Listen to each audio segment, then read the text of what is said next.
Welcome back बच्चों। तो मैं अभिजीत आनंद आर्म्स एकेडमी की तरफ से आप लोगों के लिए unit dimension and error analysis का सीरीज लेके आ गया हूं। So we are today starting lecture number 1 और आज हम लोग लेक्चर नंबर 1 से स्टार्ट करते हैं और इस चैप्टर को कंप्लीट करते हैं। मैं सारे बच्चों से कहना चाहूंगा कि आप इस चैप्टर को अगर हो सके तो आप पूरा 11th पढ़ने के बाद देखो, ताकि आप डायमेंशन के केस में ज्यादा अपने आप को इसमें फील कर पाओगे, क्योंकि आपको उस समय में सारे formula of all the physical quantities का पता होगा। अभी शुरुआत में हम लोग ये चैप्टर को नहीं कर पाते हैं, नहीं समझ पाते, क्योंकि हमें फॉर्मूला और डिफरेंट फिजिकल क्वांटिटीज के बारे में पता नहीं। तो मैं रेकमेंड करूंगा सारे बच्चों को कि आप लोग ये चैप्टर को तब करिए जब आप 11th एटलीस्ट पूरा पढ़ चुके हैं, या 11th और 12th पढ़ने वाले बच्चे अगर इसको ज्यादा देखेंगे, 11th जो कंप्लीट कर चुके हैं, जो 12th कंप्लीट कर चुके हैं, वो लोग ज्यादा इस चैप्टर से अपने आप को रिलेट कर पाएंगे। हालांकि आप एरर एनालिसिस वाला पार्ट आराम से देख सकते हो, उसमें कोई आपको बाकी चैप्टर से रिलेट करने की जरूरत नहीं है। तो हो सके जब आपका video lecture series of error analysis start होगा, तब आप क्लास 11th कंप्लीट किए बिना शुरुआत में भी देख सकते हो और ज्यादा समझ में आपको आएगा। बट अगर आपको यूनिट एंड डायमेंशन वाला पार्ट अच्छे से समझना है, I will refer you to watch only after once you have completed class 11th। और बहुत अच्छा होगा अगर आपने 11th और 12th कंप्लीट कर लिया, तब ये चैप्टर आके दोबारा रिवीजन करते। तो चलो without wasting time let us start. तो सबसे पहले व्हाट इज फिजिक्स। तो फिजिक्स सब्जेक्ट या फिजिक्स का कोई डिफाइंड मींस स्ट्रक्चर और डेफिनेशन हम लोग नहीं बता सकते, बट हाँ, ये क्लास 8 9 या 7 में हम लोग पढ़ते हैं study of the phenomenon that is happening around अस। हमारे अगल बगल में जो फिनोमेनन हो रहा है उसके बारे में पढ़ना, समझना कैसे हो रहा है, that is physics, nothing else. आपने देखा होगा आइजैक न्यूटन भी अगर एप्पल को गिरते देखा था, it was just a phenomenon which was happening around अस। और आज इतना डिस्कवरीज होने के बाद एक बच्चा को हमेशा ये जिज्ञासा रहेगा, ही वांट्स टू नो कि कैसे कोई फैन वर्क करता है, कैसे कोई एसी वर्क करता है, कैसे इलेक्ट्रिसिटी वर्क करती है, कैसे हमारे आसपास में मोटर व्हीकल्स काम कर रहे हैं, वो हमारे ह्यूमंस ने बनाया है based on the principles after understanding the physics. तो physics is nothing but just the phenomenon happening around us, knowing about that phenomenon, examining about that phenomenon, and then calculating using mathematics the different laws, the exact value of the constants or the we can say the physical quantities. So let us understand what is given over here. A precise definition of this principle is neither possible nor necessary. कोई possible भी नहीं और जरूरी भी नहीं है. We can broadly describe physics as study of basic law of nature. जो nature में डिफरेंट डिफरेंट लॉज अवेलेबल है कि क्या क्या हो रहा है, और उसके बेस पे हम लोग एक लॉ बैठाते कि ऐसा ही होता है। दैट लॉज आर डिफाइंड और after various experimentation and examining, एक रिजल्ट के बेसिस पे, एक डेमोन्स्ट्रेशन के बेसिस पे हम कोई लॉ नहीं बना सकते। उसके लिए सालों का अध्ययन लगता है, एग्जामिनेशन लगता है, डेमोन्स्ट्रेशन देखना पड़ता है, और तब जाके हम लोग एक लॉ निर्धारित करते हैं या सेटअप करते हैं और उसको लोगों के सामने पब्लिश करते हैं। and their manifestations in different natural phenomena. तो हालांकि फिजिक्स के बारे में डेफिनेशन और चीजें हम जानते हैं, इसे इतना डिटेल में पढ़ने की समझ जरूरत नहीं है। आगे बढ़ते हैं। अब स्कोप ऑफ फिजिक्स कहाँ कहाँ हम लोग फिजिक्स को समझते हैं। तो मैक्रोस्कोपिक, मैक्रो मतलब बड़ा, माइक्रो मतलब छोटा। मैक्रोस्कोपिक लेवल पे domain includes phenomena at the laboratory, जो हम लोग ऐसा फिनोमेना जो हम लोग लेबोरेटरी में कर सकते हैं, टेरेस्ट्रियल मतलब जमीन पे कर सकते हैं, या एस्ट्रोनॉमिकल स्केल पे, इवन अंतरिक्ष या मीन्स वायुमंडल, या मीन्स वायुमंडल तो एटमॉस्फेयर होता है, आपके एस्ट्रोनॉमिकल स्केल पे किया जा सकता है। That is microscopic level. This phenomenon are studied in classical physics, जो पहले की physics 16th century, 17th century या 18th सेंचुरी की फिजिक्स हुआ करती थी, they were called classical physics, क्योंकि न्यूटन उसी पीरियड में थे 16th सेंचुरी से 17th century, which includes mechanics, thermodynamics, optics and electrodynamics. Mechanics class 11th में हमको पढ़ना, इसीलिए मैं बोला एक बार आप अध्ययन कर लेंगे, पढ़ लेंगे, then you will be better, you will be able to better relate the things with this chapter. तो मैकेनिक्स, थर्मोडायनेमिक्स भी क्लास 11 में पढ़ते हैं, about the heat and the transfer of heat. और ऑप्टिक्स, लाइट के बारे में, optics is nothing but light. And electrodynamics means electrostatics, electric current, ये सब वगैरह हम लोग पढ़ते हैं। मैक्रोस्कोपिक लेवल के अंदर आता है ये लोग। किसके अंदर आता है? मैक्रोस्कोपिक लेवल के अंदर आता है। What is microscopic? माइक्रोस्कोपिक क्या होता है? Microscopic domain includes atomic level, molecular level, nuclear level. Atomic level, molecular level, nuclear level phenomena. These phenomena are governed by quantum physics. Quantum physics हम लोग class 12th में पढ़ेंगे, उसका part पढ़ेंगे हम लोग क्वांटम मॉडर्न फिजिक्स के नाम से पढ़ेंगे। मॉडर्न फिजिक्स क्लास 12th में मॉडर्न फिजिक्स हमें पढ़ना है, जिसमें हमें कितने चैप्टर्स पढ़ने हैं? 4 विंग्स पढ़ने हैं हमें। कितने विंग्स पढ़ने हैं? 4 विंग्स पढ़ने हैं। क्योंकि ये बहुत लेट डिस्कवरी हुआ, ये 18th सेंचुरी के लास्ट में जॉन डाल्टन 1807 से लेके 1889 और 1893 तक जॉन डाल्टन का एटॉमिक स्ट्रक्चर चला था। उसके बाद आपका रदरफोर्ड आ गया, रदरफोर्ड, जे थॉमसन आए थे, और उसके बाद अपना नील बोर्ड का पोस्टुलेट्स ऑफ एटम आया था। उसको हम लोग 4 वे में पढ़ते हैं, डाल्टन, रदरफोर्ड, जे थॉमसन, और कह सकते हैं डाल्टन के बाद J Thomson, Rutherford and then Niels Bohr. ये 4 आज साइंटिस्ट का पूरा एटम्स का डिस्कवरी दिया था उन्होंने, स्ट्रक्चर बाय स्ट्रक्चर करके उन्होंने बताया। तो हम लोग मॉडर्न फिजिक्स के 4 चैप्टर जो पढ़ेंगे, नॉट दैट 4 लेवल की मैं जो बात कर रहा हूँ, वो एटम के अंदर आता है। सबसे पहला जो हम लोग मॉडर्न फिजिक्स में पढ़ते हैं वो क्या है बताओ बच्चा? वो हम लोग पढ़ते हैं dual nature of light. Dual nature of light, light का दोहरापन, और and matter wave, every matter behaves like a wave. ये किसने कहा था? डी ब्रॉगली ने हाइपोथेसिस दिया था, मैटर वेव। ये पहला चैप्टर पढ़ेंगे। दूसरा हम लोग एटम्स के बारे में पढ़ेंगे, जो आपने केमिस्ट्री में क्लास 11th में ही पढ़ाई कर रखी होती है। बट एटम्स के बारे में पढ़ने के बाद हम एटम्स में कुछ ऐसी भी चीज पढ़ेंगे जो केमिस्ट्री के पार्ट नहीं है। दैट इज हम लोग न्यूक्लियस के बारे में पढ़ते हैं। दूसरी बात, अगर न्यूक्लियस और इलेक्ट्रॉन साथ में घूम रहे हैं तो कोई जरूरी नहीं है कि न्यूक्लियस नहीं घूमता है, न्यूक्लियस भी रोटेट होता है। उसको फिर हम लोग समझते हैं कि उसका इम्पैक्ट क्या आता है जब न्यूक्लियस भी रोटेट हो रहा है।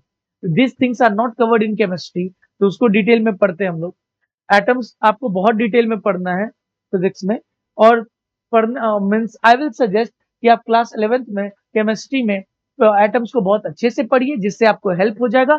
आपका 80 to 90% सिलेबस केमिस्ट्री से कवर अप हो सकता है। 20% एक्स्ट्रा जो फिजिक्स में पढ़ना है वो भी बहुत इंपॉर्टेंट है, उससे बहुत ज्यादा क्वेश्चंस तो नहीं भी पूछे जाते हैं। आप केमिस्ट्री अगर बढ़िया से कवर अप कर चुके हैं then it will be pretty much enough for physics as well. बस 2-3 टॉपिक एक्स्ट्रा हम लोग पढ़ते हैं फिजिक्स में। तीसरा क्या हो जाता है बच्चा? एटम के बाद जाने के बाद हम लोग न्यूक्लियर फिजिक्स के बारे में जानते हैं, न्यूक्लियस के बारे में जानते हैं। इसको नाम देते हैं न्यूक्लियर फिजिक्स, जो आपने केमिस्ट्री में नहीं कर रखा है। ये टोटली नया चैप्टर है, इंपॉर्टेंट चैप्टर है, बहुत इंपॉर्टेंट है। इन सब की डिस्कवरी 19th सेंचुरी में हम कह सकते थे हुआ। और उसके बाद हम लोग सेमीकंडक्टर पढ़ते हैं, और सेमीकंडक्टर तो आप जान ही रहे हैं, it has been totally came into effect after 1990s, जब कंप्यूटर और मोबाइल्स में बहुत अच्छे तरीके से मदरबोर्ड में सेमीकंडक्टर और या चिपसेट यूज होने लग गया। तो चौथा चैप्टर है सेमीकंडक्टर, सेमी और सेमी कंडक्टर। तो ये 4 चैप्टर्स हमें मॉडर्न फिजिक्स में पढ़ने हैं। तो ये आपका क्वांटम फिजिक्स का पार्ट में ये सब आता है, dual nature of light, atom, nuclear physics, और semiconductor is different branch of modern physics. हाँ है ना?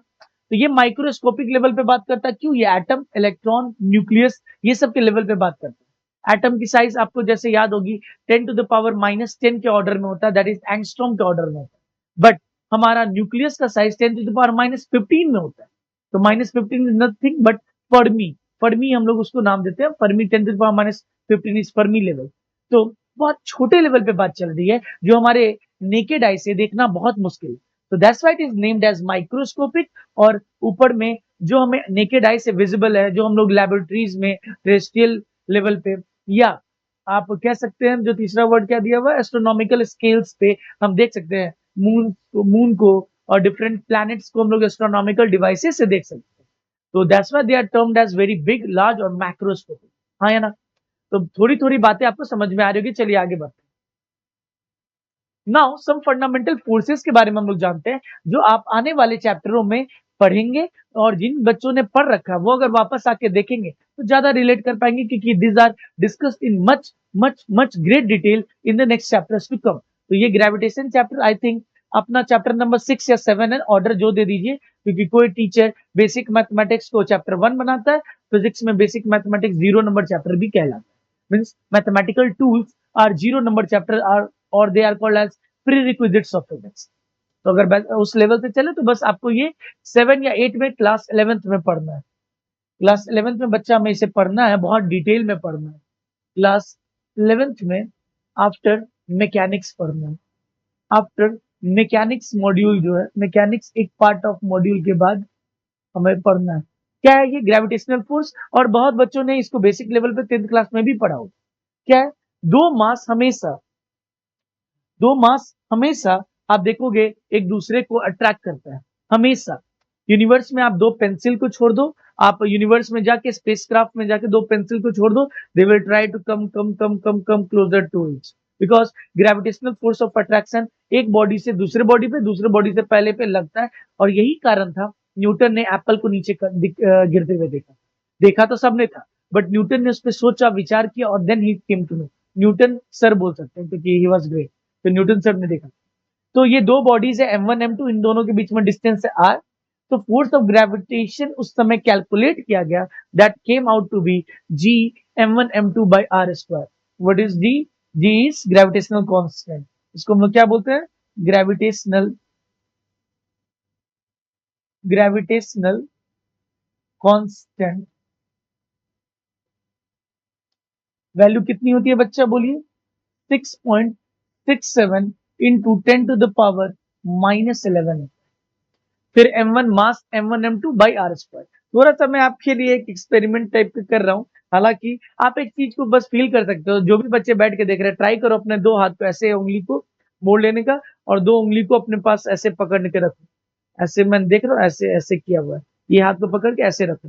दे will try to come closer to each other. आपको थोड़ा सेपरेट आउट करने के लिए एक्सटर्नल फोर्स लगाना पड़ेगा। आप अगर ध्यान नहीं दे रहे हो तो धीरे धीरे देखना ये पास आना चाहेगा। ये आप थोड़ा सा फील कर सकते हो, करके देखो, बहुत मजा आएगा सबको। और आपको दिखेगा कि ये दोनों चिपकना चाह रहे हैं।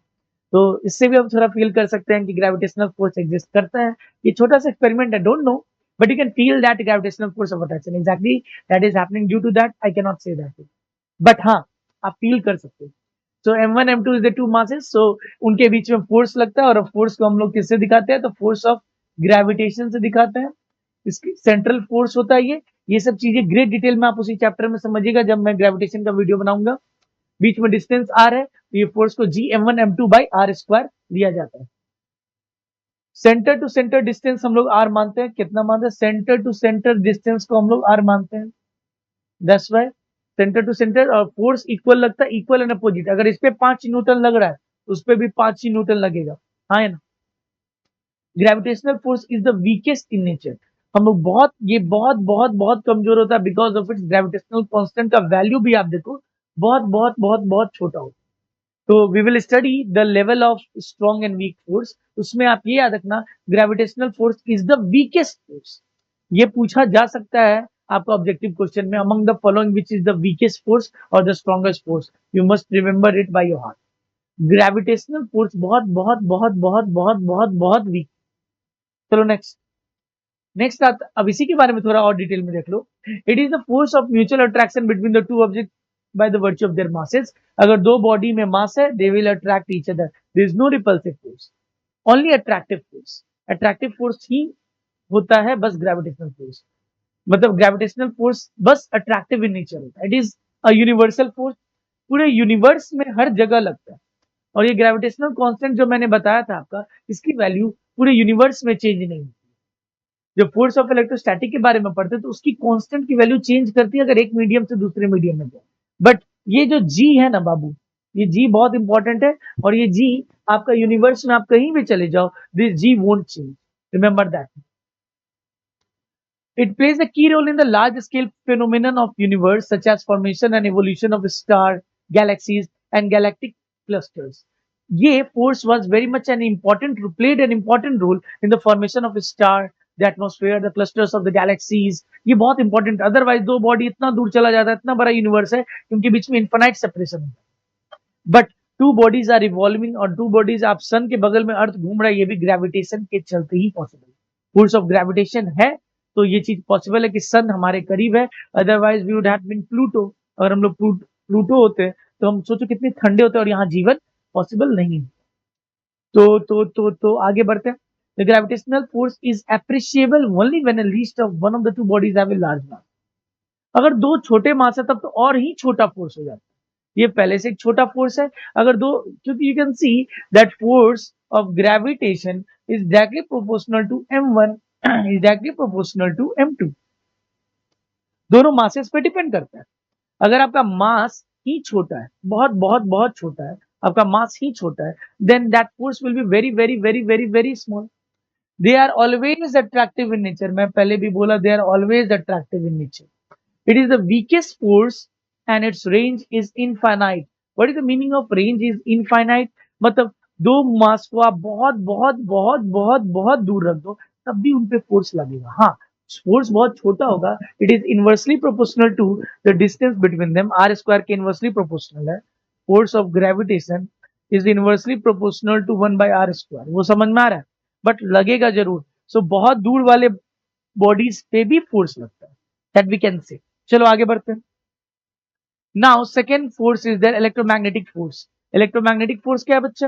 तो दो चार्ज Q1 Q2 लिए, उनके बीच में डिस्टेंस आ रहा है। They this two forces are pretty much like same, they both are same. और हम लोग पढ़ते भी हैं ग्रेविटेशन चैप्टर को बहुत जगह, और मैं खुद, हम लोग बहुत जगह पढ़ाते हैं। तो खास तौर पे क्लास 12th में इलेक्ट्रोस्टैट्स के बाद पढ़ाते हैं ताकि बच्चा ज्यादा रिलेट करता है। क्योंकि इलेक्ट्रोमैग्नेटिक फोर्स बच्चा जल्दी समझता है। इलेक्ट्रोस्टैटिक फोर्स, इलेक्ट्रोमैग्नेटिक फोर्स या इलेक्ट्रोस्टैटिक फोर्स भी इसको बोलते हैं। तो ये क्या होता है? Force is equal to k Q1 Q2 by r²। Electrostatics बोल सकते हैं इसको, electromagnetic. Electric means it is between the magnetic, ये चार्जेस और मूविंग चार्जेस के चलते हो, दैट्स व्हाई इलेक्ट्रोमैग्नेटिक नाम दे दिया गया। बट इसको ग्रेट डिटेल में हम लोग किसके अंदर पढ़ते हैं? इलेक्ट्रोस्टैटिक चैप्टर के अंदर पढ़ते हैं। और ये क्या? Force of electrostatics. Force of electrostatics को Fe से दिखाते हैं। किससे दिखाते हैं बच्चा? Fe, that is equal to k Q1 Q2 by r²। सी कितना मच सिमिलर है किसके? अभी जो हमने फोर्स पढ़ा, फोर्स कौन सा पढ़ा था? फोर्स ऑफ ग्रेविटेशन जो पढ़ा था, that was G m1 m2 by r²। वहां E के बदले G, force gravitation, constant K के बदले G होता है, G के बदले K होता है। मासेस के एनालॉगस में चार्जेस होते हैं। दो चार्ज के बीच में भी अट्रैक्शन फोर्स लगता है, दो चार्ज के बीच में रिपल्सिव भी लगता है। बस ओनली डिफरेंस इज यहाँ रिपल्सिव भी होता है, इनवर्सली प्रोपोर्शनल टू r²। ये भी एक सेंट्रल फोर्स है, ये भी सेंट्रल। सेंट्रल मतलब जो फोर्स दोनों बॉडीज के सेंटर टू सेंटर लाइन के अलोंग एक्ट करे, सेंट्रल फोर्स। और depends upon inversely proportional to r²। जो सेंट्रल फोर्स होते हैं वो इनवर्सली प्रोपोर्शनल टू r² होते हैं। तो देखो कितना मिलता जुलता फोर्स है। एक जगह पे G है, एक जगह पे K है, एक जगह पे मासेस है, एक जगह पे चार्ज है, और R दूरी है बिटवीन देम। तो ये फोर्स ऑफ इलेक्ट्रोस्टैटिक्स है। Electromagnetic force is force between charge particles. ये चार्ज पार्टिकल्स के बीच में लगता है, जैसे plus plus, minus minus, plus minus, minus plus. When charges are at rest, जब चार्ज रेस्ट पे है, तो force is given by Coulomb's law. ये कूलम्स लॉ ही बोला था, कूलम्स नाम के साइंटिस्ट ने ही इसका आविष्कार किया था और पता किया था कि इन दोनों के बीच में फोर्स लगता है। When charges are in motion, they produce magnetic field as well. जब चार्ज मूव करने लग जाए तब वो करंट बनाता है, और करंट में आसपास में मैग्नेटिक फील्ड पैदा करता है। तो एक चार्ज जब मूव करेगा तो इलेक्ट्रिक फील्ड अपना पैदा कर रहा है, और एक चार्ज के मूव करने से करंट पैदा होता है, और करंट आप आसपास में मैग्नेटिक फील्ड पैदा करता है। ये आपने क्लास 10th में पढ़ा होगा। तो इतना बेसिक लेवल पे ही बताया जा रहा है, इसके बारे में डिटेल में मैं क्लास 12th में हमें पढ़ना है, मैग्नेटिज्म और मैग्नेटिक इफेक्ट ऑफ करंट में, MEC chapter, magnetic effect of current give rise to a force on a moving charge. Electric and magnetic effects are in general inseparable.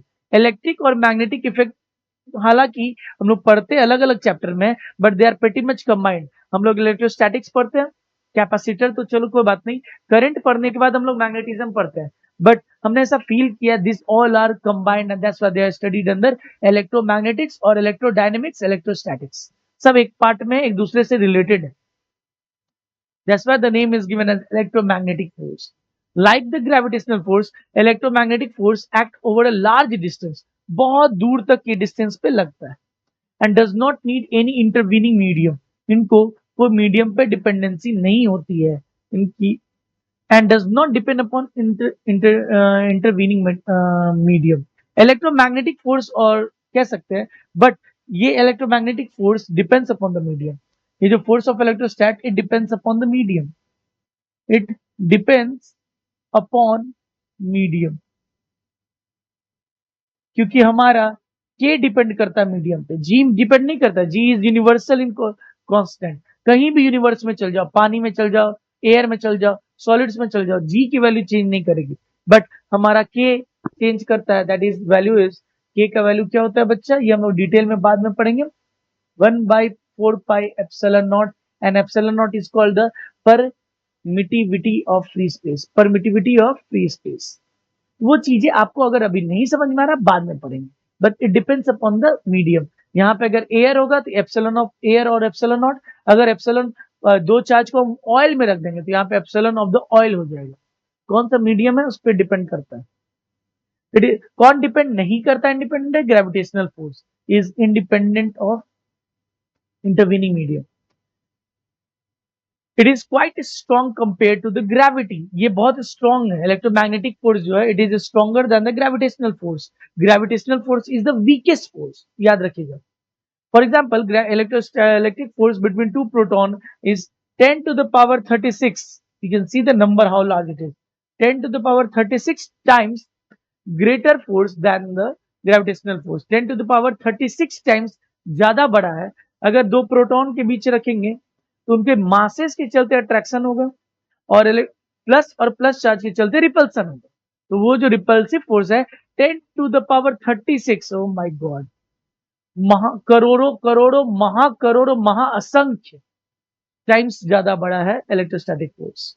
They are attractive as well as repulsive in nature.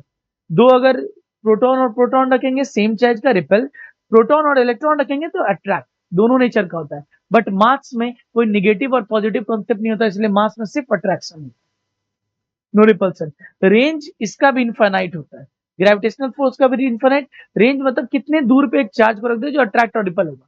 Sir infinite मतलब जो उनका size है उसके respect में distance बढ़ा। Infinite मतलब ये नहीं होता है कि यहाँ रखे तो करोड़ों करोड़ करोड़ों डिस्टेंस अवे, मतलब जो साइज ऑफ द पार्टिकल है उसके रिस्पेक्ट में आप डिस्टेंस बहुत बड़ा भी ले जाओगे तो अट्रैक्ट करता है। हालांकि जब डिस्टेंस बहुत बहुत बहुत बहुत बड़ा कर दोगे, फोर्स टेंडिंग टू जीरो हो जाएगा, क्योंकि inversely proportional to r square है। तो अगर बहुत दूर ले जाओगे तो फोर्स टेंड करेगा जीरो का, बट लगता है, इसीलिए रेंज इनफाइनाइट माना जाता है कि बहुत दूर तक भी ये फोर्स लगता है। Okay, third, nuclear force. मैंने अभी आपको बताया था मॉडर्न फिजिक्स में हम लोग एक चैप्टर पढ़ेंगे known as nuclear physics. Nuclear physics में हम लोग न्यूक्लियस के बारे में पढ़ेंगे। हम लोग एटम के बारे में तो 7, 8, 9, 10th क्लास में पढ़ते हैं, न्यूक्लियस के बारे में नहीं पढ़ते। न्यूक्लियस के बारे में बस इतना जानते हैं कि उसके अंदर में प्रोटॉन और न्यूट्रॉन रहता है, बट रियलिटी में न्यूक्लियर फिजिक्स अपने आप में एक बड़ा सब्जेक्ट है, और उसमें यह भी देखा जाता है कि न्यूक्लियस के अंदर भी एक दुनिया है, उसके अंदर प्रोटॉन और न्यूट्रॉन डिसाइड करते हैं। प्रोटॉन और न्यूट्रॉन आपस में टूटते भी रहते हैं, और एंटी न्यूट्रिनो चार्ज पार्टिकल्स और neutrino charge particles positron means different beta minus radiations भी करते हैं। तो न्यूक्लियर फिजिक्स में ही पढ़ के रेडियो एक्टिविटी का मींस प्रोसेस के बारे में बताया गया था, जो मैडम क्यूरी वगैरह ने बताया था, बेक्वेरेल ने बताया था। तो ये सब आपको बहुत डिटेल में न्यूक्लियर फिजिक्स में, मॉडर्न फिजिक्स में क्लास 12th में पढ़ना है। That chapter name is nuclear physics. Nuclear physics. इसीलिए 11th 12th चैप्टर कंप्लीट करने के बाद आके इसको दोबारा जरूर देखिएगा। ये सब आपको केक वॉक लगेगा, कुछ नहीं लगेगा, बहुत इजी लगेगा। द स्ट्रॉन्ग न्यूक्लियर फोर्स, हाँ ये स्ट्रॉन्गेस्ट पढ़ेंगे इसके बारे में। It is strong, very strong in nature. ये इलेक्ट्रोस्टैटिक फोर्स से भी ज्यादा स्ट्रॉन्ग है। Gravitational is the weakest. Electrostatic is much greater than the gravitational force, and strong nuclear force is the strongest. क्योंकि न्यूक्लियर फोर्स दो प्रकार का होता है, स्ट्रॉन्ग एक वीक। वीक वाला भी स्ट्रॉन्गेस्ट है as compare to electrostatic. The strong nuclear force binds the proton and the neutron inside the nucleus. Nucleus के अंदर में प्रोटॉन और न्यूट्रॉन होते हैं, उनको बांध के रखते हैं। तो आपको थोड़ा सा सोचना चाहिए था, न्यूक्लियस के अंदर में प्रोटॉन एंड प्रोटॉन है, न्यूट्रॉन भी है, तो how come they are able to not repel each other. Repel होने के बाद वो टूट क्यों नहीं जाता है? अगर हम ये न्यूक्लियस माने बच्चा, ये न्यूक्लियस माने, तो वो रिपल्सन के चलते रिपल्सन के चलते रिपल्सन के चलते टूट क्यों नहीं जाता? क्योंकि there is strong binding force, that force is called nuclear force. that force is called nuclear force. Nuclear force. It is evident that without some attractive force, a nucleus will be unstable. Unstable होता, प्रोटॉन और प्रोटॉन repel करके एक दूसरे को तोड़ के रख दिया रहता, due to electric repulsion between the protons. वही चीज बता रहा हूं, प्रोटॉन के रिपल्सन के चलते न्यूक्लियस को टूट जाना चाहिए था, बट ऐसा देखा नहीं गया, जिससे जरूर अंदाजा लगाया गया कि कुछ तो अंदर है. जैसे वो है ना एसीपी प्रद्युमन का कुछ तो है दया, वैसा टाइप का ही है कि कुछ तो अंदर था जो उनको बांध के रखे हुए था. That is the thing. Now a strong nuclear force is the strongest of all the forces. ये strong nuclear force उनमें से सबसे strong. It is charge independent. ये प्रोटॉन प्रोटॉन पे भी लगता है, ये न्यूट्रॉन न्यूट्रॉन पे भी लगता है, और ये प्रोटॉन न्यूट्रॉन पे भी लगता है. It is equal for proton and neutron. ये सारे पे जो फोर्स लग रहा है, सब पे इक्वल फोर्स लगता है, सब पे इक्वल न्यूक्लियर फोर्स लगता है. It's range is extremely small. बहुत छोटे दूरी तक ही ये फोर्स लगता है. अगर आप दो चार्ज को बहुत दूर ले जाओ, न्यूक्लियर फोर्स नहीं लगने वाला, या दो बॉडीज को of the order of 10 to the power minus, ये गलत लिखा हुआ है, 10 to the power minus 15 metre तक, 10 to the power minus 15 metre तक ये काम करता है. इसको हम लोग क्या बोलते हैं बच्चा? फर्मी बोलते हैं. इसको क्या बोलते हैं? फर्मी बोलते हैं. डिस्टेंस को फर्मी बोलते हैं. It is responsible for the stability of nuclei. Nuclear force है तो न्यूक्लियस स्टेबल है, अदरवाइज टूट गया रहता. Recent development has, however, indicated that proton and neutrons are composed of a still more elementary particle called quarks. हमें quarks के बारे में इंट्रोडक्शन दिया जाएगा क्लास 12th में, बट क्वेश्चन अभी तक ज्यादा पूछे नहीं गए. अभी तक हम लोग ये जानते थे 10th लेवल तक कि एटम्स के 3 पार्टिकल होते हैं, प्रोटॉन न्यूट्रॉन और इलेक्ट्रॉन. प्रोटॉन और न्यूट्रॉन न्यूक्लियस के अंदर रहते हैं, इलेक्ट्रॉन उसके अराउंड रिवॉल्व करता है. बट अभी न्यूक्लियर फिजिक्स में और आगे थोड़ा सा इंट्रोडक्शन आपको क्लास 11th 12th में दिया हुआ है कि प्रोटॉन और न्यूट्रॉन भी छोटे छोटे पार्टिकल से बने हुए हैं, जिनको हम लोग कहते हैं क्वार्क्स. हाँ है ना? तो क्वार्क्स के भी डिफरेंट वेराइटी होते हैं, अप डाउन टॉप बॉटम अगली ब्यूटीफुल वैसा टाइप का. चार्म कुछ एंटी चार्म और चार्म ऐसा कुछ करके भी शायद है. तो उसको हायर फिजिक्स में पढ़ना है, आपको ज्यादा डिटेल में नहीं जाना. It binds proton and neutron in A nucleus. ये न्यूक्लियर फोर्स ही है जो न्यूक्लियस एग्जिस्ट करता है. It is the strongest among all the fundamental forces. जो भी फंडामेंटल फोर्सेस एग्जिस्ट करते हैं नेचर में, उसमें nuclear force is the strongest, सबसे स्ट्रॉन्गेस्ट न्यूक्लियर फोर्स. हाँ है ना? सो हम लोग ऑर्डर भी देखेंगे किस ऑर्डर में होता है. Weak nuclear force. दो प्रकार के न्यूक्लियर फोर्स होते हैं, strong nuclear force, weak nuclear force. Nuclear force दो प्रकार का होता है. न्यूक्लियर फोर्स दो प्रकार के होते हैं, एक स्ट्रॉन्ग एक weak. Strong nuclear force,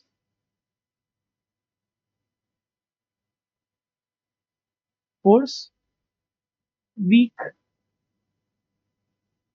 nuclear force. Weak nuclear force क्या बोलता है? Weak nuclear force appears only in certain nuclear processes. कहां अगर करता है? Certain nuclear process, beta decay of nucleus. हम लोग क्लास 12 में पढ़ेंगे रेडियो एक्टिविटी के अंदर alpha decay, beta decay, gamma decay. Alpha beta gamma 3 decay के बारे में पढ़ेंगे. तो ये रेडियो एक्टिविटी का पार्ट, रेडियो एक्टिविटी का पार्ट है जो क्लास 12 में हम लोग पढ़ेंगे. In beta decay, the nucleus emits an electron and an uncharged particle called anti-neutrino. मैंने अभी थोड़ा देर पहले बताया था कि रेडियो एक्टिविटी में बीटा डीके में हमारा इलेक्ट्रॉन रिलीज होता है प्लस एंटी न्यूट्रिनो होता है, क्योंकि न्यूट्रॉन प्रोटॉन में टूटता है. एक एंटी न्यूट्रिनो पार्टिकल निकलता है, इसको हम लोग पढ़ेंगे, इसको हम लोग न्यू बोलते हैं. Anti neutrino is like this. ये हम लोग डिटेल में क्लास 12 में पढ़ेंगे, उतना आपको डिटेल में नहीं समझ में आएगा.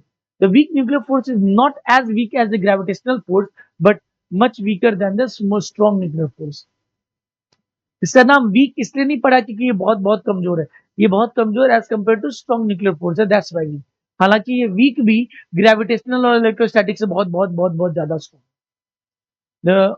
The range of this weak nuclear force is exceeding small order of 10 to the power minus 16 metre. तो इसका ऑर्डर क्या आना चाहिए? 10 to the power minus 16 metre का अगर डिस्टेंस है, बहुत बहुत छोटा डिस्टेंस है, तब वीक न्यूक्लियर फोर्स लगता है.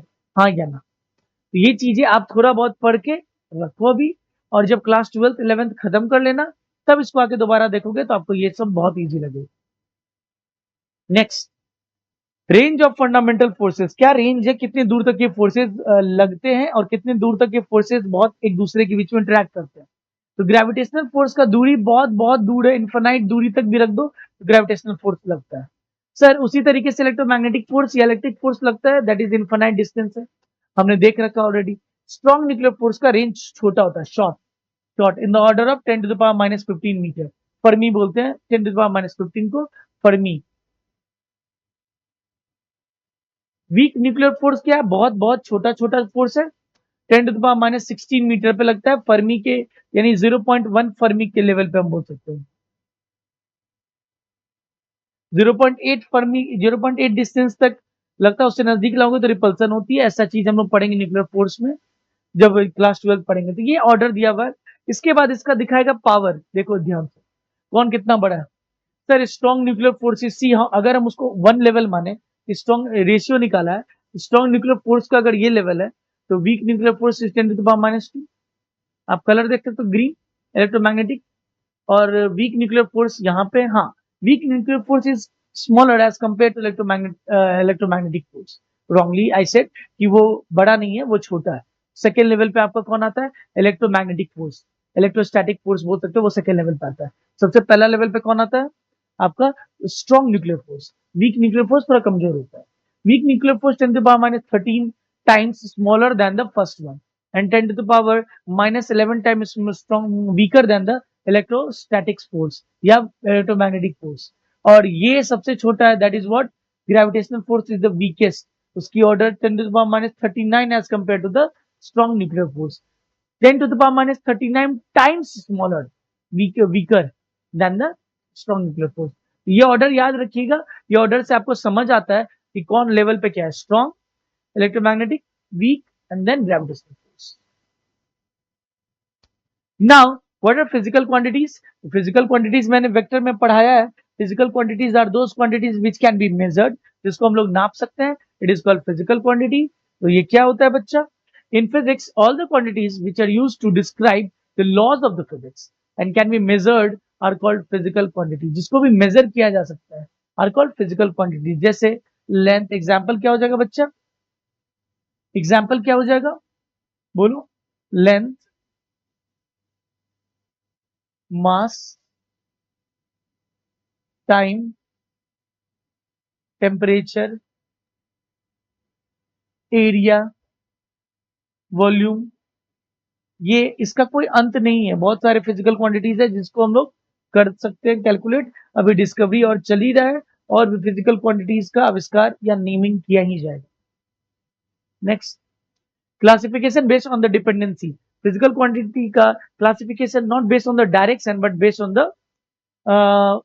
ऑन द डिपेंडेंसी, किस पे डिपेंड करते हैं। अगर डायरेक्शन के सेंस में बात करें तो दो होता है, स्केलर एंड वेक्टर। स्केलर में कोई डायरेक्शन नहीं होता, वेक्टर में डायरेक्शन होता है। इंडिपेंडेंट ऑफ ईच अदर, किस पे डिपेंडेंसी है, जो इंडिपेंडेंट है उसको कहते हैं इंडिपेंडेंट फिजिकल क्वांटिटी या फंडामेंटल फिजिकल क्वांटिटी, बहुत इंपॉर्टेंट नेम है फंडामेंटल। और जो डिपेंडेंट होते हैं उसको डिराइव्ड फिजिकल क्वांटिटी कहते हैं। क्या कहते हैं, डिराइव्ड फिजिकल क्वांटिटी। इसको हम लोग डिटेल में देखेंगे क्या फंडामेंटल है, कौन कौन से फंडामेंटल कहलाते हैं, कौन कौन से डिराइव्ड होते हैं, ठीक है। तो आगे जाके देखते हैं। तो फंडामेंटल फिजिकल क्वांटिटी में कौन आता है बच्चा, तो quantities which do not depend upon other quantities, ऐसा क्वांटिटी जो दूसरे पर डिपेंड ना करे, for their complete definition, for their complete definition is known as fundamental quantities. और ये बस 7 होते हैं। अगले क्लास में मैं जरूर पूछूंगा how many number of physical quantities are there, fundamental physical quantities are there 7। कितने होते हैं बच्चा, 7। 7 is the lucky number, 7 is the basic fundamental physical quantity. Basic fundamental physical quantity कौन है, 7 है, 7। और उनके नाम याद होने चाहिए, क्या क्या है, लेंथ, मास, पहला नंबर पे मास दिया हुआ है, length, time, temperature, current, luminous intensity and amount of substance, जिसका यूनिट मोल भी होता है। आप लोग केमिस्ट्री में मोल पढ़ते हैं, तो उसका यूनिट अमाउंट ऑफ सब्सटेंस का यूनिट मोल होता है। ल्यूमिनस इंटेंसिटी का यूनिट कैंडेला होता है। क्या होता है, कैंडेला। क्या होता है, कैंडेला। ये 7 ऐसे फिजिकल क्वांटिटीज हैं जो दूसरे पर डिपेंड नहीं करते, इसको इंडिपेंडेंटली डिफाइन किया गया है ताकि दूसरे डिराइव फिजिकल क्वांटिटीज को इनके टर्म्स में एक्सप्लेन किया जा सके। तो length, mass, time, temperature, current, luminous intensity, amount of substance. इनको बाय हार्ट याद कर जाइए क्योंकि ये आपके क्लास 11th के एग्जामिनेशन में पूछे जाएंगे, बहुत अच्छे तरीके से पूछे जाएंगे और एकदम आपको याद होना चाहिए। मास जो चीज में वेट होता है, amount of substance. Length, length is the actual distance between the two points, उसको डिफाइन किया गया कि 1 मीटर कितना होता है, 1 किलोमीटर कितना होता है। Current, current you know, flow of electron और flow of charges makes current. चौथा luminous intensity, the measurement of light, intensity का मेजरमेंट इज ल्यूमिनस इंटेंसिटी। क्या लुमिन, जब आप कार चलाते हैं तो आपका सामने में जो हेडलाइट होता है वो लाइट छोड़ता है, लाइट्स आर मेजर्ड इन लुमेन्स, 15,000 लुमेन्स और 20,000 लुमेन्स। जितना स्ट्रॉन्ग आपका लाइट होगा उतनी ज्यादा लुमेन्स वो रेडिएट करता है। तो लुमिनस इंटेंसिटी, लुमिनस मतलब लाइट की इंटेंसिटी, लुमेन्स। टाइम, टाइम मतलब जानते हैं हम लोग समय, समय का unit in seconds, minute. Time is the what you can say the gap between the two levels of the processes और इवेंट्स, उनके बीच में क्या वर्ड होता है, टाइम, समय। नेक्स्ट इज टेम्परेचर, टेम्परेचर मतलब कोई भी बॉडी कितना, measure of degree of hotness और कोल्डनेस। ये आपको पढ़ाया गया, आपको 10th लेवल तक पढ़ाया गया कि टेम्परेचर को क्या, ये भी हम लोग क्लास 11th में ग्रेट डिटेल में पढ़ेंगे। तो what is temperature? Temperature is nothing but the measurement of degree of hotness और coldness of the body. Next क्या, अमाउंट ऑफ सब्सटेंस, कोई भी सब्सटेंस को नापने का कितना सब्सटेंस है, थोड़ा कम, 1 मोल 2 मोल, तो मोल के टर्म्स में छोटे छोटे छोटे छोटे सब्सटेंस को नापा गया है। That's 1 mole of a substance. आगे बढ़ते हैं बच्चों। Now derived physical quantities, derived physical quantities are those quantities which depends upon the fundamental physical quantities। तो फंडामेंटल फिजिकल क्वांटिटीज कौन कौन से थे, 7, 7 पे बहुत सारे ऐसे क्वांटिटीज है जो डिपेंड करते हैं। जैसे एग्जांपल्स में 3 है लिखे हुए, बट ऐसा नहीं सिर्फ 3 है। एरिया क्या होता है बच्चा, एरिया क्या होता है, एरिया अगर हम बात करें तो कुछ लेंथ इनटू ब्रेथ होती है, this is length and length, ये लेंथ पे डिपेंड कर रही है। फोर्स क्या होता है, मास इनटू एक्सीलरेशन, सो मास पे डिपेंड कर रही है, and acceleration is what, metre per second square, so length पे डिपेंड कर रही है एंड टाइम पे डिपेंड कर रही है, हाँ या ना। डेंसिटी, डेंसिटी क्या होता है, density is equal to mass per unit volume. तो मास तो एक अपना इंडिपेंडेंट है, फंडामेंटल है। वॉल्यूम क्या होता है, length cube, length into breadth into height, so mass upon length पे डिपेंडेंसी है, हाँ या ना। किस पे डिपेंड कर रहा है, लेंथ, मास पे और लेंथ पे, हाँ या ना। तो they are depending upon other fundamental quantities, that's why they are known as derived physical quantity. अब यूनिट ऑफ फिजिकल क्वांटिटी क्या है, तो यूनिट मतलब ध्यान से समझना है, बहुत अच्छा डेफिनेशन दिया हुआ है, क्या बोल रहा है, the chosen reference standard of measurement. हम लोग एक रेफरेंस स्टैंडर्ड ऑफ मेजरमेंट को सेट कर दिया, उसके रेफरेंस में कौन सा चीज कितना टाइम्स है, that is called the units of physical quantity. जैसे हम अगर एक सब्सटेंस लेते हैं और नापते हैं 7 kg, तो kg is the basic standard chosen reference, और 7 क्या बता रहा है उसका numerical value, it is just telling कि जो हमने स्टैंडर्ड सेट किया हुआ है उसके रिस्पेक्ट में ये सब्सटेंस 7 टाइम्स ज्यादा है, हाँ या ना। मास इज 7 kg, मतलब हमने एक स्टैंडर्ड सेट किया था 1 kg का, अगर हम 1 kg के रिस्पेक्ट में अगर इस मास को मेजर करेंगे तो 7 टाइम्स उस 1 kg से बड़ा है, that is the meaning of 7 kg मास, हाँ या ना बच्चा। तो the chosen reference standard of measurement in multiples of which a physical quantity is expressed is called the unit of that quantity। जिसके रेस्पेक्ट में अगर एक फिजिकल क्वांटिटी को एक्सप्रेस करे, that is called the unit of the quantity. किसको कहते हैं unit of the quantity, the chosen standard reference of the measurement, the chosen standard reference of the measurement is called the unit of the quantity, जिसके reference में substance को major किया जाता है। अब ऐसा यूनिट्स है, सॉरी सिस्टम ऑफ यूनिट्स है कि ये यूनिट्स का कितने तरीके से में टाइप्स है। तो बहुत पहले ब्रिटिशर्स ने अपना एक सिस्टम बनाया था, जिसको हम लोग क्या कहते हैं, जिसको हम लोग क्या कहते हैं बच्चा, जिसको हम लोग क्या कहते हैं, एफपीएस, ब्रिटिश इंजीनियरिंग सिस्टम और फुट पाउंड सिस्टम। ये एफपीएस का नाम क्या है, फुट पाउंड। आज भी हम लोग केक जब ऑर्डर करते हैं तो पाउंड में ही आता है। और what is the measurement of 1 pound is equal to how much KG, कोई बच्चा बोलिए, anybody. 1 pound is equal to how much kg? Yes, 0.457 और 453, हाफ केजी से भी कम 1 पाउंड के बराबर होता है। तो आप 2 पाउंड करिएगा तब 1 केजी केक आएगा, almost like 900 grams of cake आएगा। In this system, the length, mass and the time are taken as fundamental quantities. Length, mass, time क्या है? Fundamental quantities है। And the base unit are foot, pound, seconds. Foot, pound, seconds. Foot किसके लिए? Length के लिए। Pound किसके लिए? मास के लिए। फुट किसके लिए थे बच्चा? लेंथ के लिए। पाउंड किसके लिए? मास के लिए। सेकेंड किसके लिए? टाइम के लिए। सीजीएस और गॉसियन सिस्टम। गॉसियन सिस्टम में क्या था अपने पास? सेंटीमीटर था, ग्राम था, सेकेंड्स था। क्या क्या था? सेंटीमीटर था, ग्राम था एंड सेकेंड्स था। सेंटीमीटर किसके लिए? लेंथ के लिए। ग्राम मास के लिए, सेकेंड्स टाइम के लिए। MKS system, metre KG kilogram second system. तो मीटर किसके लिए? एल, किलोग्राम किसके लिए? मास एंड सेकेंड किसके लिए? टाइम। ये 3 यूनिट्स में। चौथा इंटरनेशनल है, जो बाद में जब वर्ल्ड वार खत्म हुआ तब इंटरनेशनल सिस्टम ऑफ यूनिट्स बनाया गया, ताकि ऑल ओवर वर्ल्ड में एक ही सिस्टम चले, ताकि इंग्लैंड का आदमी जब इंडिया है तो वो बोल सके मुझे 2 केजी कोई सामान चाहिए, तो वो 2 केजी उतना ही होगा जितना इंग्लैंड में भी होता है, उतना इंडिया में भी होता है, ताकि अलग अलग सिस्टम ना बने। दैट्स व्हाई इंटरनेशनल सिस्टम आया। और इंटरनेशनल सिस्टम ने आई होप एमकेएस सिस्टम को ही अब्सॉर्ब या एक्सेप्ट किया इसको, is known as rationalized MKS system. So beside this 3 basic units of MKS system, 4 fundamental and 2 supplementary units are also included in the system. Length, mass, time तो था ही, 4 और लिया गया, temperature, electric current and luminous intensity and amount of substance. ये आपको as it is by heart होना चाहिए। लेंथ का unit meter, meter symbol is M, kilogram का केजी, टाइम का सेकेंड, टेम्परेचर का केल्विन, केल्विन ये kilogram, kilogram I hope I am right या, and meter is written kelvin, ampere is A is ampere already written है यहाँ पे A is ampere, electric current is in ampere, you must be knowing it. Sir luminous intensity candela, luminous intensity candela.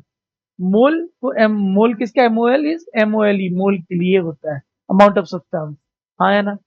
तो 3 के साथ 4 का भी description दिया गया, 4 को भी एक्सप्लेन किया गया। लेंथ, मास, टाइम तो था ही।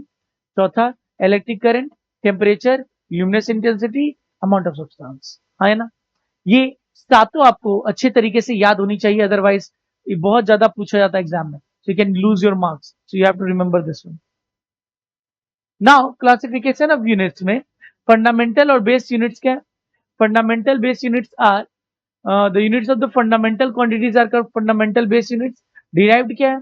The units of the derived quantities are expressed in terms of the base unit are called derived units. तो जैसे unit of speed क्या होता है? The speed is what? Distance by time. Distance by time. तो हम लोग already set कर चुके हैं, डिस्टेंस का यूनिट क्या होता है? मीटर, और टाइम का यूनिट क्या होता है? सेकेंड। तो मीटर पर सेकेंड किसका हो जाएगा? डिराइव्ड का हो जाएगा। Some derived units are named in the honor of the great scientist. कुछ derived units का derived physical quantity का यूनिट साइंटिस्ट के नाम पे दे दिया गया है। जैसे एग्जांपल क्या देखो, यूनिट ऑफ फोर्स न्यूटन चलता है, यूनिट ऑफ फ्रीक्वेंसी हर्ट्ज चलता है, hertz was the scientist who discovered frequency. Supplementary क्या यूनिट्स है? तो 2 सप्लीमेंट्री यूनिट्स को भी ऐड किया गया, that supplementary unit is what? In the international system of 2 units, 2 supplementary units are also defined, that is radian for plane angle and steradian for solid angle. Radian for plane angle and steradian for solid angle. तो supplementary units में 2 physical quantity आते हैं, नाम देख लीजिए, 2 आते हैं plane angle and solid angle. Supplementary units में supplementary units में 2 physical quantity आते हैं, that is plane angle जिसको हम लोग किस में मेजर करते हैं बच्चा? ट्रिग्नोमेट्री, बेसिक मैथमेटिक्स का ट्रिग्नोमेट्री में मैंने बताया है plane angle is measured in radian. ऐसा यूनिट क्या है? रेडियन। अदर यूनिट क्या है इसका? डिग्री भी है। अदर यूनिट क्या है? डिग्री। हाँ या ना? और दूसरा अपना प्लेन एंगल के बाद क्या है? Solid angle. क्या है? Solid angle. सॉलिड एंगल को किस में मेजर करते हैं? स्टेरेडियन में। एस्टेरेडियन। इसकी बस एक जगह क्लास 12th में यूज है बच्चा, उतना ज्यादा यूज नहीं है सॉलिड एंगल का। इसकी यूनिट क्या है? स्टेरेडियन में मेजर किया जाता है। अदर यूनिट डोंट रिमेंबर, मुझे लगता नहीं कि इसका जरूरत भी है। आपको ज्यादा डिटेल्स में इसको पढ़ना भी नहीं है। आपको ये ज्यादा देखना, प्लेन एंगल्स के बारे में ज्यादा देखना है। हाँ या ना? तो let me take a little break. आप तब तक इसको नोट डाउन कर लीजिए, बहुत इंपॉर्टेंट है। और हम लोग इसको देख के आगे बढ़ते हैं। Then we see dimension. थोड़ा आगे बढ़ते हैं, चलो। Now dimension and dimension formula. What is dimension and dimension formula? तो dimension of a physical quantity क्या होता है बच्चा?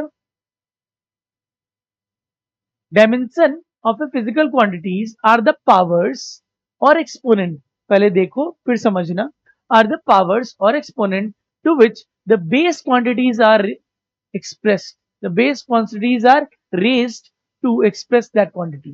तो समझ में नहीं आया क्या है ये? तो जब एग्जाम्पल करेंगे तब समझ में आएगा, पहले आप डेफिनेशन समझो।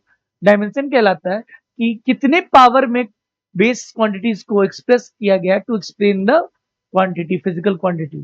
तो कौन से बेस सर? ये बेस क्वांटिटीज कौन है? तो मास, लेंथ, टाइम, टेम्परेचर, ये सब चीज को कितना टाइम्स, कोई भी फिजिकल क्वांटिटी, ये मास का कितना टाइम्स है, लेंथ का कितना टाइम्स है, टेम्परेचर का कितना टाइम्स है, करंट का कितना टाइम्स है, उसको जब एक्सप्रेस करते हैं हम लोग कितने पावर्स में, that expression in the form of some bracket is called dimension of that physical quantity. ये इंपॉर्टेंट है और ये आपको ज्यादा समझ में कब आएगा? जब आप 11th 12th पढ़ के आओगे, सारा फॉर्मूला आपको पता रहेगा, तब आपका डायमेंशन याद नहीं करना पड़ता है। We can calculate that is, हम लोग निकाल सकते हैं। चलो देखते हैं one by one. The dimension formula of any physical quantity is that expression which expresses how and which of the base quantities are included in that quantity। जैसे मास में मास का पावर 1 है, लेंथ का मास का पावर 1 है, लेंथ 0 है, temperature 0 है, sorry time 0 है। एमएलटी में जनरली हम लोग एक्सप्रेस करते हैं कितना टाइम्स ऑफ मास, कितना टाइम्स ऑफ लेंथ, कितना टाइम्स ऑफ टेम्परेचर, और अगर उसमें करंट है तो करंट भी डालेंगे, एम्पियर का कितना फॉर्म। मोमेंटम क्या होता है बच्चा? तो मोमेंटम जो बच्चा पढ़ के आए वो कह सकते हैं momentum is mass into velocity. तो मास तो चलो फंडामेंटल है, वेलोसिटी क्या होता है? तो मास के लिए m रहने दो, यानी देख सकते हैं यूनिट बताओ, केजी मीटर पर सेकेंड। अब थोड़ा ध्यान दो, केजी के लिए क्या हो जाएगा? मास। हाँ या ना? मीटर के लिए क्या हो जाएगा? लेंथ का पावर 1। देख रहे हो, इसके लिए लेंथ का पावर 1। सेकेंड नीचे है तो सेकेंड का टाइम टी इनवर्स -1। हाँ या ना? सेकेंड नीचे था तो टाइम टी -1। हाँ या ना? फोर्स, आप लोग बताइएगा फोर्स का, फोर्स क्या हो जाएगा बच्चा? मास इंटू एक्सीलरेशन होता है, यानी मास के लिए KG, acceleration metre per second square. चलो उसका डायमेंशन लिखते हैं। तो डायमेंशन के लिए स्क्वायर ब्रैकेट्स खोलना होता है। केजी के लिए मास का पावर 1, मीटर के लिए लेंथ का पावर 1, सेकेंड स्क्वायर के लिए टी का पावर -2। Easy PG. कुछ था इसमें? बहुत आराम से हम समझ सकते हैं। अगर हमें फॉर्मूला पता है तो हम यूनिट लिख सकते हैं। अगर हम यूएसआई यूनिट लिख देंगे उससे हम निकाल सकते हैं कि किस डायमेंशन, उसका डायमेंशन क्या है, बेस्ड कि कौन कौन से फिजिकल क्वांटिटी का वो पावर कितना है, फंडामेंटल क्वांटिटीज का। Next, equation obtain by equating to physical quantities with it dimension formula is called dimensional equation. दो फिजिकल क्वांटिटीज को इक्वेट करके जब हम डायमेंशनल फॉर्मूला निकालते हैं तो डायमेंशनल इक्वेशन कहलाता है। जैसे मास का क्या है अपना? m⁻1 l⁻0 t⁻0। लेंथ में सिर्फ लेंथ पे पावर होगा, टाइम में सिर्फ टाइम पे पावर होगा, टेम्परेचर में सिर्फ केल्विन पे पावर होगा, करंट में एम्पियर पे पावर होगा, और ल्यूमिनस इंटेंसिटी पे कैंडेला पे पावर होगा, अमाउंट ऑफ सब्सटेंस में मोल पे पावर होगा। हाँ या ना? ये डायमेंशनल इक्वेशन कहलाता है ये। मास का जब आप लिखते हैं m टू द पावर में, वो डायमेंशनल इक्वेशन है, डायमेंशनल फॉर्मूला। हाँ या ना? नेक्स्ट, अब डायमेंशन ऑफ डिफरेंशियल कोएफिशिएंट्स और इंटीग्रल, ये उतना ज्यादा पूछा नहीं जाता है, बस आपको नॉलेज है, जान लेना है कि डिफरेंशियल इक्वेशन का डायमेंशन कैसे निकालते हैं। तो if we are finding d2 dny, the nth time differentiate कर रहे हैं विद रेफरेंस टू dxn, उसका क्या होता है डायमेंशन? तो डायमेंशन ऑफ y लेते हैं divided by dimension of x का पावर n टाइम्स लेते हैं। कि ऊपर में y में कौन सा फिजिकल क्वांटिटी है उस पर डिपेंड करता है, x का पावर n है तो x के पावर n टाइम्स वो होता है। सर यहाँ पे ये वाला नहीं लेते, नहीं लेते, नहीं लेना है। अगर सेकेंड ऑर्डर डिराइवेटिव कर रहे हैं तो d2y by D x square, x का स्क्वायर लेंगे बट n का d2 नहीं लेंगे। इंटीग्रेशन में उसी तरीके से, integration of y dot dx है तो हम लोग डायमेंशन ऑफ y लेंगे और डायमेंशन ऑफ x भी लेंगे। हाँ या ना? इन दोनों का लेके साथ में हम लोग निकालेंगे, तो ये साथ में ही लिख सकते हैं, साथ में ही y और x का ले सकते हैं। हाँ या ना बच्चों? चलो आगे देखते हैं। नाउ रूल ऑफ डायमेंशन क्या होता है? Only same physical quantities can be added and subtracted. ये बहुत इंपॉर्टेंट चीज है। दो similar type of physical quantity जिनका डायमेंशन सेम है कैन बी ओनली एडेड और सब्ट्रैक्टेड। बहुत इंपॉर्टेंट है। मल्टीप्लाई किसी को भी किया जा सकता है बट हम लेंथ के साथ लेंथ ही ऐड कर सकते हैं, लेंथ के साथ हम लोग मास नहीं ऐड कर सकते। This is correct. Length minus length plus time that is incorrect. ये हम लोग नहीं कर सकते कभी फिजिक्स में, मैथ्स में हम लोग नहीं कर सकते। सर टाइम माइनस टाइम कर सकते हैं? टाइम माइनस टाइम बिल्कुल कर सकते हैं, क्या दिक्कत है? टाइम माइनस टाइम आराम से किया जा सकता है। बट क्या टाइम माइनस टेम्परेचर किया जा सकता है? टाइम माइनस टेम्परेचर किया जा सकता है? टाइम में से आप टेम्परेचर घटा दोगे? कैसे घटा दोगे भाई? How can you do that? No. तो ये बोलता है सिमिलर चीज, similar physical quantities can be only added and subtracted. चलो आगे देखते हैं। तो ये different different dimensional formula of different physical quantity है। तो आप डिटेल में अगर देखो तो आपको ये तभी समझ में आएगा जब आप 11th 12th पढ़ चुके हैं, आपको एवरीथिंग का फॉर्मूला पता है। थोड़ा हम लोग देखते हैं, कुछ फिजिकल क्वांटिटीज को ध्यान देते हैं और उनको रटना भी बहुत जरूरी है जो मैं बता रहा हूँ आपको, तो वो आपको याद रखना पड़ेगा। और उसमें सबसे इंपॉर्टेंट है फोर्स। ध्यान दीजिए, एरिया, ये चीज एरिया, एरिया आप पढ़ चुके हैं। एरिया क्या होता है बच्चा? Area is equal to length into breadth, length into breadth, length square हो जाएगा। हाँ या ना? लेंथ ब्रेथ दोनों लेंथ है तो लेंथ स्क्वायर, यानी m0 l to the power 2 t to the power 0। Mass density, mass divided by volume, तो मास के लिए m हो जाएगा और density is length, length sorry volume is length, length length m l to the power cube, या जिसको हम लोग m l माइनस 3 और t टू द पावर 0 भी बोल सकते हैं। हाँ या ना? समझ में आ रहा है आपको? फ्रीक्वेंसी 1 बाय टाइम पीरियड, आप एक एक फॉर्मूला को देख के उसके बाद समझ सकते हैं कि कैसे ये निकाला गया होगा। अगर आपको उसका फॉर्मूला याद है तो आप SI यूनिट्स लिख सकते हो, 1 SI यूनिट लिख सकते हो, आप आराम से उसको फ्रेम कर सकते हो। कोई बच्चा आप कहेगा सर मैं याद करना पड़ेगा, no, we just need to calculate it.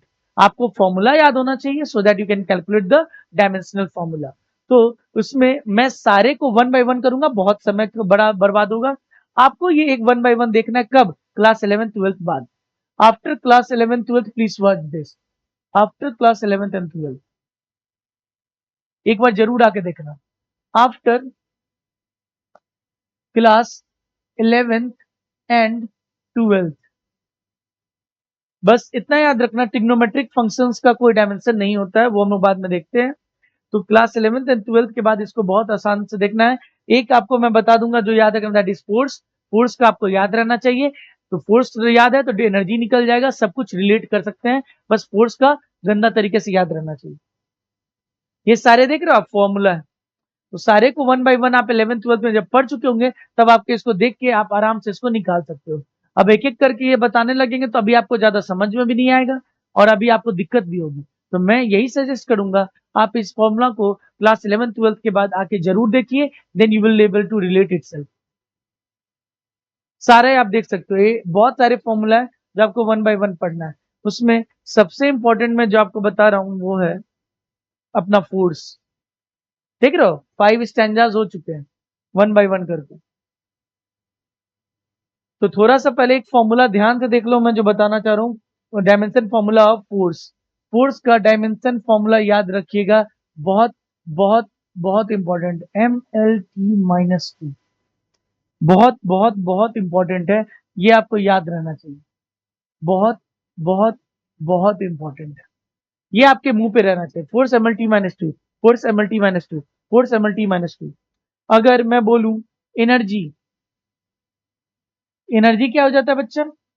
Work done is equal to force into energy का क्या हो जाएगा, जरा सोचो, रिलेट किया जा सकता है energy. Energy is nothing but work done. इतना तो 9th-10th लेवल पे आप पढ़ चुके हैं। Work is equal to force into displacement. Force के लिए क्या है बच्चा? MLT-2 इंटू डिस्प्लेसमेंट का क्या हो जाएगा? लेंथ। तो क्या आ जाएगा? ML² T-2। अगर आपने फोर्स को याद रख लिया, अब बाकी का निकालना बहुत हार्ड नहीं है, तो आप आराम से बाकी को रिलेट करके निकाल सकते हो। हाँ या ना? समझ में आ रहा है बातें? नेक्स्ट, हाँ एप्लीकेशन देखते हैं, ये बहुत इंपॉर्टेंट है। एप्लीकेशन आपको देखना और समझना बहुत जरूरी है। कैसे हम लोग एप्लीकेशन से इसका यूज बहुत कुछ करने वाले हैं। एप्लीकेशन पहला है to convert a physical quantity from one system of units to another. This is based on the fact that magnitude of a physical quantity remains whatever same whatever system is used in the measurement. Magnitude में दो चीज आता है, याद रखना, magnitude of a substance में दो चीज आता है। न्यूमेरिकल वैल्यू को n से दिखाते हैं और यूनिट को u से दिखाते हैं। जैसे मैग्नीट्यूड ऑफ मास मान लो कितना है? 7 kg। तो 7 क्या आपका न्यूमेरिकल वैल्यू है और kg क्या यूनिट है। तो मैग्नीट्यूड तो दोनों में सेम रहने वाला है बॉडी का, बस न्यूमेरिकल वैल्यू चेंज हो सकता है, यूनिट चेंज हो सकता है। तो हम लोग इससे लिख सकते हैं that N1 U1 is equal to N2 U2 is equal to magnitude. Magnitude दोनों पर डिपेंड करता है। ये बहुत इंपॉर्टेंट फॉर्मूला है, आपको याद रहना चाहिए। इसके बेसिस से ही हम लोग यहाँ दूसरे यूनिट्स में मैग्नीट्यूड निकालने वाले हैं। ध्यान दीजिए, मैग्नीट्यूड तो सेम रहता है, न्यूमेरिकल वैल्यू निकालने वाले हैं। तो मान लो मेरा N1 U1 दिया हुआ है, N2 निकालना है दूसरे यूनिट में, U2 पता है। तो फॉर्मूला क्या हो जाएगा? N2 is equal to N1 U1 by U2। तो यहाँ यूनिट में अगर ध्यान दीजिए, पहले वाले में M1 है, M1 to the power A, L1 to the power B और T1 to the power C। तो यहाँ पे ये याद रखना है, U1 बाई U2 क्या हो जाएगा? M1 by M2 to the power A, L1 by L2 to the power B and T1 to by T2 to the power C। ये इंपॉर्टेंट फॉर्मूला बन जाता है, जिसमें N1 क्या है? Numerical value in the system of units of one first system, N2 is the numerical value in the second system, length 1 is the unit of the length in system 1, one system, L2 unit of length in system second unit. ये बाकी चीजें आप समझ सकते हैं, इसको great detail में हम समझेंगे जब एक न्यूमेरिकल करेंगे। चलो एक न्यूमेरिकल करते हैं। Okay, so 1 newton SI unit into dyne में कन्वर्ट करना है, CGS। तो जरा बताइए क्या हो जाएगा? Sir N1 U1 must be equal to N2 U2। आपको डाइन में पता करना है कि 1 न्यूटन की वैल्यू कितनी होने वाली है। N2 क्या हो जाएगी? N1 U1 by U2। Newton में कितना दिया हुआ? 1। और फोर्स का कितना होता है? न्यूटन फोर्स का है ना, इसीलिए बोला फोर्स का याद रहना चाहिए। फोर्स का क्या हो जाएगा? फोर्स का क्या हो जाएगा बच्चा? सर फोर्स का हो जाएगा M1 बाई M2, MLT-2 होता है ना, MLT-2, L1 by L2 T-2, T1 by T2 to the power -2 लिख सकते हैं, हाँ या ना? ओके सर 1, सर मास का यूनिट इन M1 यानी SI यूनिट में मास का क्या है? kg है, हाँ या ना? बाई M2 में डिफरेंट सिस्टम में उसका यूनिट क्या है? ग्राम है, हाँ या ना? लेंथ का यहाँ मीटर है और यहाँ सेंटीमीटर है, बाई सेकेंड्स है, सेकेंड्स है टू द पावर -2। जरा बताइए क्या हो जाएगा सर। 1 इंटू सर केजी का क्या हो जाएगा 1000 ग्राम, क्या हो जाएगा 1000 gram by gram is equal to some value that is N2 की वैल्यू कितनी हो जाएगी बच्चा, मैं कहाँ लिखूं, N2 is equal to 1 times of, ध्यान दीजिएगा 1000 gram by gram to the power 1 sir 100 centimeter by centimeter to the power 1 second by 1 second to the power -2। Sir ये ग्राम से ग्राम कट गया, सेंटीमीटर से centimeter, it is coming as 1 into 10 to the power 5 times of dyne. इसीलिए हम बोल सकते हैं 1 newton is equal to 10 to the power 5 times of dyne. हाँ या ना, यहाँ पे आसानी से हमने कर लिया। होपफुली आपको समझ में आया होगा। We convert the units and take to the power, किस पावर पे वो डायमेंशन डिपेंड कर रहा है, physical quantity. Next sir 2 joule, joule is the ऐसा यूनिट ऑफ एनर्जी, एनर्जी का। चलो बताओ तो मुझे क्या हो जाएगा sir, N1 U1 must equal to N2 U2। हमको निकालना क्या N2, N2 क्या हो जाएगा सर 2 जूल, 2 इंटू क्या हो जाएगा U1 by U2 is equal to 2 into sir energy का क्या होता है M, अभी बताया था ML, force into displacement ML2T-2, ML-T-2 force का होता है, उसको लेंथ से मल्टीप्लाई करेंगे तो L2 हो जाएगा। यानी sir M1 by M2 to the power 1, L1 by L2 to the power 2, T1 to the power T1 by T2 to the power -2। हाँ या ना, तो sir implies what sir N2 is equal to N2 is equal to क्या हो जाएगा 2 times sir मास कितना अपना, मास का क्या यूनिट होता है in the 10 gram system, 20 metre system and 10 second वाले सिस्टम में, तो मास होता है 1 के 1000 ग्राम बोल सकते हैं, केजी होता है ना ऐसा यूनिट में, बाई 10 ग्राम है यहाँ यूनिट दूसरे यूनिट में। अपना लेंथ का क्या होता है सर 1 मीटर होता है, यहाँ 20 मीटर है, 1 मीटर बाई 20 मीटर का power square into sir time T1 क्या है 10 सेकेंड्स बाई 10 सेकेंड, अपना ऐसा यूनिट में क्या होता है 1 सेकेंड के 10 second, 1 second divided by 10 second, आया ना, का power -2। Okay sir 2 into gram से ग्राम कट गया, ये 10 कटेगा तो 100 इंटू सर 21 बाई 20 का स्क्वायर 400, मीटर से मीटर कट गया ना, सेकेंड से सेकेंड कट गया, क्या हो जाएगा 1 बाई 10 का टू द पावर, यानी 1 बाई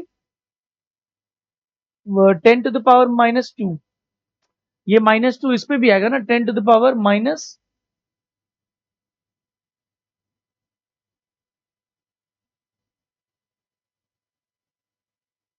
10 टू द पावर -2, तो क्या हो जाएगा बच्चा बोलो सर 2 इंटू 100, 4 जा ऊपर में जाएगा तो 100 डिवाइडेड बाई 4, तो 2 times 50, so answer is N2 is equal to 50 is the answer.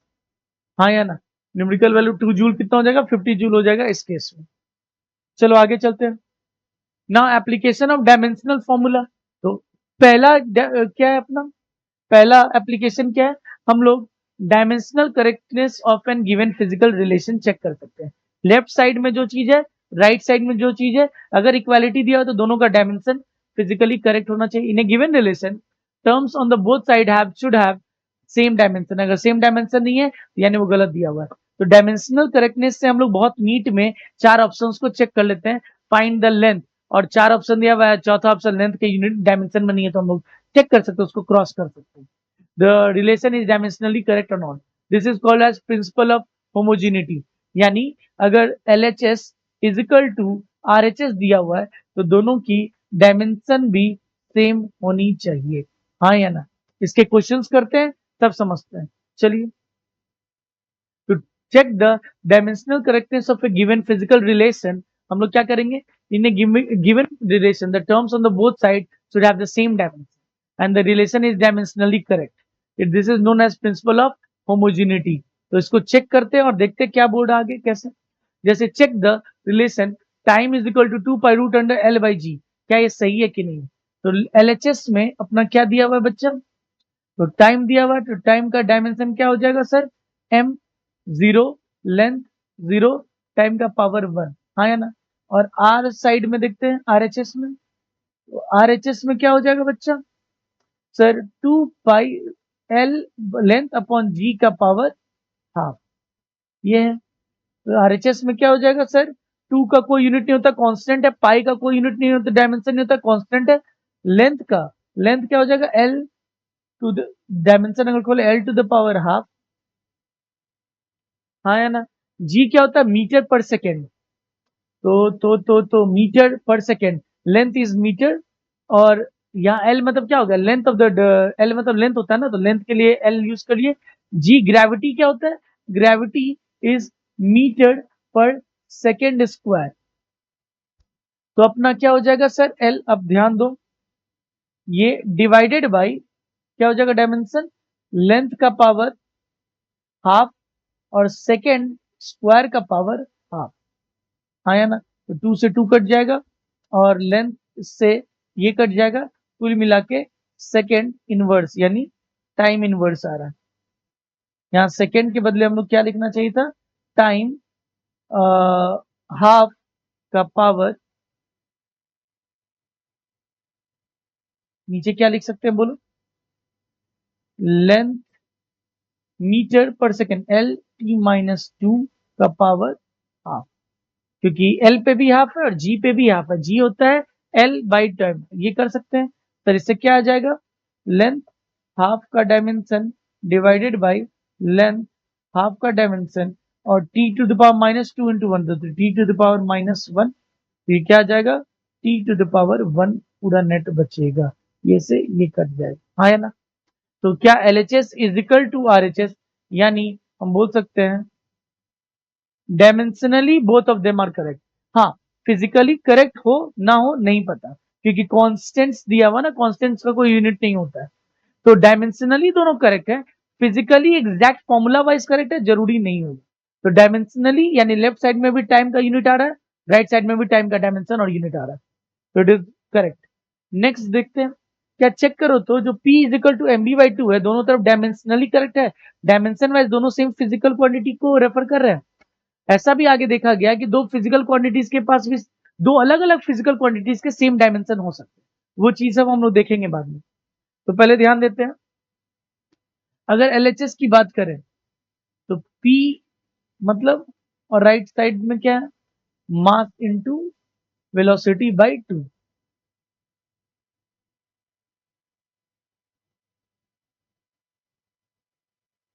Right side में क्या है? आरएचएस में.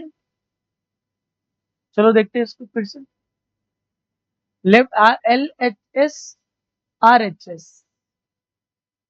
लेफ्ट साइड में P है. P is momentum. मोमेंटम मतलब मास इनटू वेलोसिटी. हम लोग को फॉर्मूला पता भी होता है. तो मोमेंटम यहाँ पे क्या हो जाएगा? मास यानी m into velocity metre per second L T minus 1. और यहाँ पे राइट साइड में एम वी बाई 2 है. मास का क्या हो जाएगा? m L T minus 1 by 2 का कुछ नहीं होता, ये बाई डायमेंशनलेस. यानी कुल मिला के L H S is equal to R H S. यहाँ ध्यान दीजिए, यहाँ dimensionally they are correct, but क्या P is equal to M B by 2 होता है? No, physically they are incorrect. तो यहाँ पे dimensionally they are correct, dimensionally they are correct, but physically they are incorrect.